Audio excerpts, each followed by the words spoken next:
প্রতিটি নাগরিকের রাজনৈতিক ক্ষমতা নিশ্চিতের মাধ্যমে দেশকে শক্তিশালী করে গড়ে তোলার তাগিদ দিয়েছেন প্রধানমন্ত্রী তারেক রহমান। আজ দেশের প্রায় ৬,৫০০ ধর্মীয় উপাসনালয়ের ইমাম, মুয়াজ্জিন ও পুরোহিতদের মাসিক ভাতা দেওয়ার পরীক্ষামূলক কার্যক্রম উদ্বোধনকালে একথা বলেন প্রধানমন্ত্রী তারেক রহমান।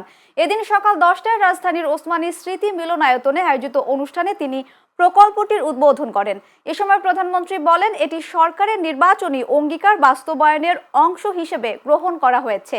ভোটের কালি মুছে যাওয়ার আগেই প্রতিশ্রুতি বাস্তবায়ন শুরু করেছে সরকার। উদ্বোধনী অনুষ্ঠানে জানানো হয়, এই পাইলট প্রকল্পের মাধ্যমে প্রাথমিকভাবে দেশের হাজার হাজার ধর্মীয় সেবক মাসিক ভাতার আওতায় আসছেন। এর ফলে ধর্মীয় প্রতিষ্ঠানের দায়িত্বপ্রাপ্ত ব্যক্তিদের জীবন মান উন্নয়ন এবং সামাজিক স্বীকৃতি নিশ্চিত হবে। আমরা আজ সব ধর্মের মানুষ একসঙ্গে বসেছি, এক কাতারে বসেছি। এটিই আমাদের বাংলাদেশের আবহমান কালের ঐতিহ্য।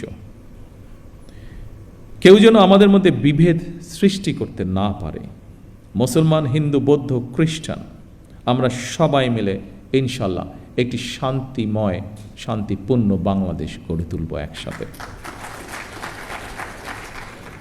সকলের জন্য আমরা গড়ে তুলব একটি নিরাপদ রাষ্ট্র, একটি নিরাপদ সমাজ, যা প্রতিটি শ্রেণী পেশার মানুষের কাম্য।